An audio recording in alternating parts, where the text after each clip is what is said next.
Sejam bem-vindos, eu sou Marcelo Moraes. Eu estava conversando com um aluno meu de Brasília, o Jorge Luiz, bombeiro, e ele estava me explicando umas determinadas situações. Conversa vai, conversa vem.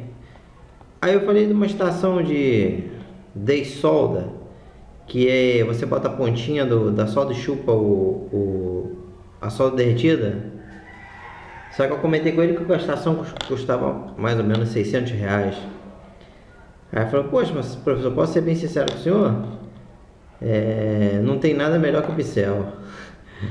Aí eu parei para pensar, realmente, cara, sempre tem uma forma barata e uma forma cara de você fazer as coisas. Tem até uma historinha muito antiga que eu ouvi falar, não sei se ela é verdadeira, mas a mensagem dela é muito boa. Sendo verdade ou sendo mentira, a mensagem é muito boa. Diz que os americanos desenvolveram uma caneta para escrever no espaço, que a caneta custou tantos milhões, e os soviéticos escreviam de lápis. Quer dizer, pode-se fazer a mesma coisa gastando muito ou gastando pouco. Então vou dar um exemplo para vocês aqui de como fazer um teste do capacitor para saber se ele está estufado ou não, certo? Um outro detalhe, contando um pouquinho de história para vocês, os capacitores já tiveram diversos tipos de material. Os rádios antigos usavam capacitor a óleo, que muito comumente explodia, provocando ferimento na vista, nos olhos dos técnicos. A pessoa que é mais antigo sabe disso que eu estou falando. Rádios Transglobe, que eram os capacitores a óleo. Então, a estrutura física do capacitor é feita para evitar que no rompimento dele aconteça isso. Então, antigamente os capacitores eram todos fechados, certo? E o capacitor eletrônico hoje ele tem a lateral fechada, e em cima ele tem um tampozinho que vocês estão observando aqui, que ele é faceado, cortado de um lado ao outro, mas isso aqui não é cortado por acaso não, isso aqui tem uma motivação. Caso haja uma elevação de temperatura, elevação de tensão que vai acontecer desse capacitor estourar, ele simplesmente vai estourar essa tampinha e vai vazar, não provocando esse problema da explosão, tá bom? Então o capacitor eletrolítico ele é feito em função disso, não é por acaso que a cabecinha dele aqui é faceada, cortada, já foi feito realmente para caso ele exploda, vazar por aqui sem colocar em risco a pessoa que está manuseando. Outra questão, pode reaproveitar capacitores? Não existe nenhuma impossibilidade de você reaproveitar nenhum componente eletrônico, desde que o mesmo esteja bom.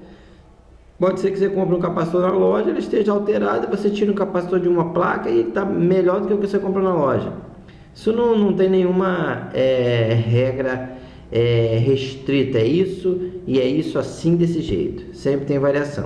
Então, se você quiser reaproveitar capacitores, primeiro tem que extrair e testar, tá bom? Um teste bobo que eu faço para saber se ele estufou ou não porque geralmente ele vai estufar a parte de cima aqui, tá bom? Então o que você vai fazer? Você vai pegar um capacitor e você vai colocar esse capacitor em cima de uma superfície e você vai observar se ele vai ficar assim, ó, torto, tá vendo? Se ele ficar torto, significa que ele está estufado, certo? Você pegando pela parte do topo da cabeça dele aqui. Então, se você fazer isso, extrai o capacitor. Você vai medir capacitância, vai medir ESR, medir tudo dele. Mas além disso tudo, você pode fazer esse teste aqui, ó, que é o teste do equilíbrio, ó, certo? Você coloca ele em cima, certo? Tem tanta luz aqui, gente, que, ó, a câmera perturbou, deu. Deixa eu voltar aqui, ó. Então vamos lá, voltando, que deu problema de perturbação luminosa aqui. Então o que acontece? Você vai colocar o capacitor em cima da bancada, um local firme, reto, e se ele ficar tortinho igual esse aqui tá, ó, bambando para um lado para o outro, significa que ele tá o quê? Estourado. Aí esse você não deve usar não, tá bom? Ó, tá vendo? Você que tem que colocar ele tem que ficar retinho em cima da bancada. Tá ok, galera? É um testezinho simples para você saber se o capacitor está o quê? Estufado. Que muitas das vezes visualmente, nesse caso aqui, é bem escandaloso. Você vai ver que ele está estufado. Mas em alguns casos você não percebe muito não, visualmente. Aí você faz isso, ó. Coloca na bancada. Se ele ficar assim, ó, bambeando, filho, pode ter certeza que está estufado. Grande abraço, professor Marcelo Moraes.